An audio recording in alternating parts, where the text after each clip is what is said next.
joollee leenjifamtee shaggooyyee shamarran mudhii akkana shaashaa gootu.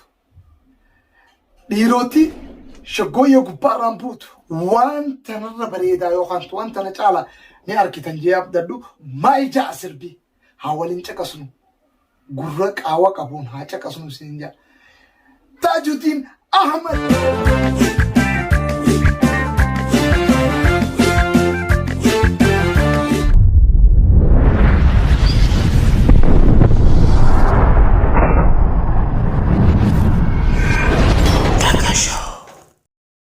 السلام عليكم ورحمة الله وبركاته. دعوتوتا في هردفتوتا خيني أكم جرتن لقيا فيا جروف جريني ما الفكات بقجرات نجتاجا عرقويان قوم بيتنتي قويا قمتشوتي قويا قاري إن شاء الله ربين إشيني هاقولو ما شاء الله قا عراه عبد ناصر ما وچو آدا فتير فيه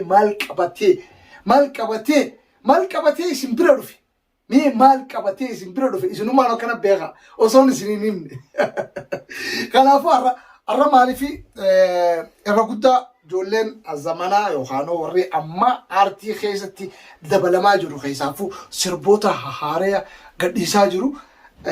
Istoota keenya gurguddaan akka isaan itti walleessaa yookaan walleessaa tunirraa xiqqoo wal faalleessa ijoolleen zamanaa. Maalifi sirbinni isaanii bada hin jiru dhugaadha namuu waan danda'u hojjeta. Hojii isaarra dhaabbatee yookaan waan dandeettii qabu waan rabbiin dandeettii hanqa inni kenneef sanirra dhaabbatee hojjeta. Sanii ol bakka waan fidu yookaan humnaa waa fiduu hin danda'u ta'ee ammoo aartii keessatti waan bareedaa akka hojjetan. Namoonni aartii isin dura lafa bulee akka obboleessa kiyya Taajuddin Ahmad kanatti sirba miidhagaa nama gammachiisu kana akka hojjetan asumaanin isinitti dhaammadhaa dhaamsa gama kiyyaati.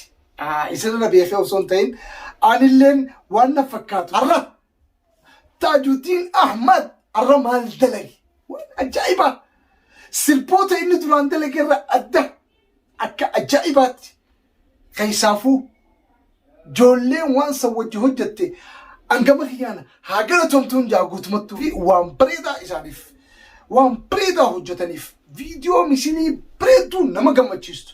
Anna gammachiisnaanin antaqa viidiyooleen fiifoo waraabu yookaan ijoolleen aartii na bira waraabbattu qofaan reakshin irra kanna malee kabiraa kaniin irra kannu gunguman qabu aartistoota keessaa jechuu kiyyaaf hin jee. Maaliif aartistoonni ammaa natti hin tolle osoo hin taane artistoonni nama tolanis babbareedaan khayaanni isaan nama fudhachiisus hedduun ni jira.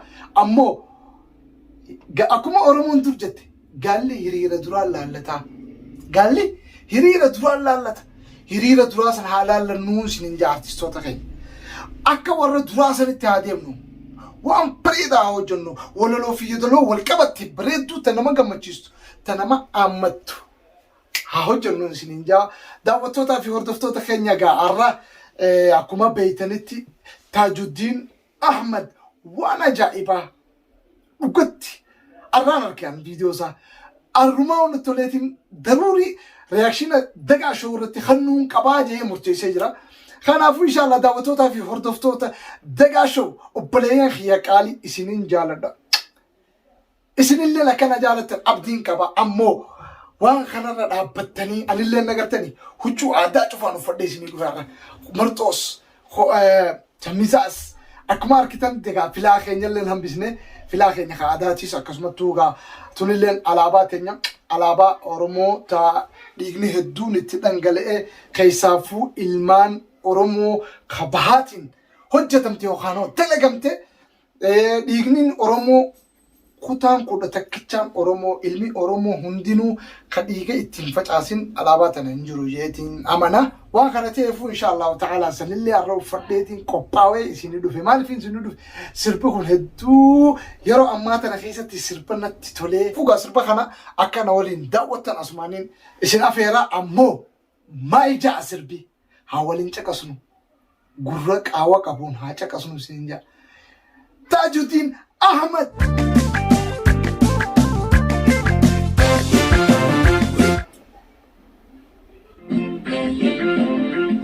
Ondurga gecelik. wayita darii baddannoo hurreen sunii maal jee itti guutame hurreen sunii waloloo fi yeedaloo namarra dhimbistu hojjechuun akka Tajuddin Ahmad Khaati. Ijmaan si arkuun nattuu taate mashakkaa jira. Si arkuun nattuu taate mashakkaa. Akkana laal. Akkana laal. Akkana laal. Akkana sukkar nabaatti. Warri beeytan ni beeytan. Kan beeynas maali sukkar nabaat. Akka Tajuddin Ahmad bira deetanii gaafatan asumaanii isinii dhaama. Yaa sukkar nabaati.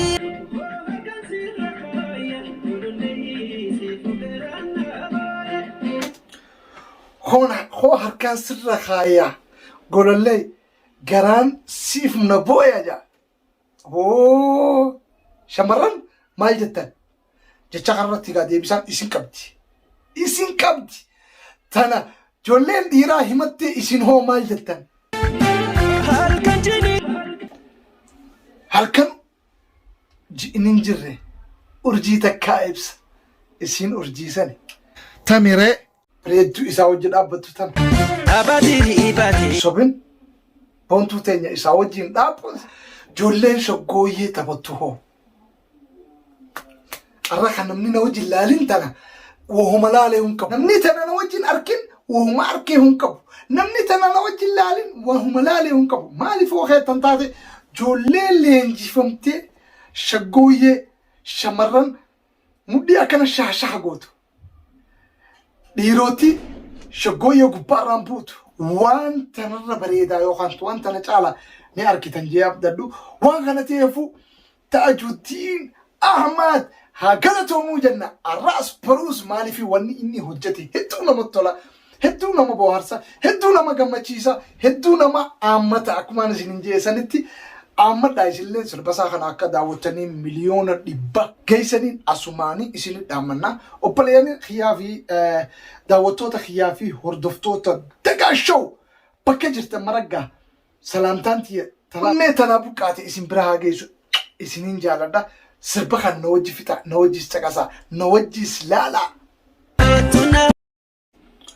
wanni nama tolu wanni nama gammachiisu wanni namatti nama hammatu ijoollee shamarranii fi dargaggoon shoggooyyee taphatan qindii tahanii akkatti isaanitti bu'an akkatti isaanitti leenji'an isinii haa ibsu aadaa fiitiin boonuun aadaa fi guddisuun aadaa fiitiin if garsiisuun bakkuma hundattuu ni jirti ammaan lafoota arabaa jirra keessaafuu biyyoota keessa jiru biyya Yaman keessatti aadaan arabaa waa hunda dura laalamti.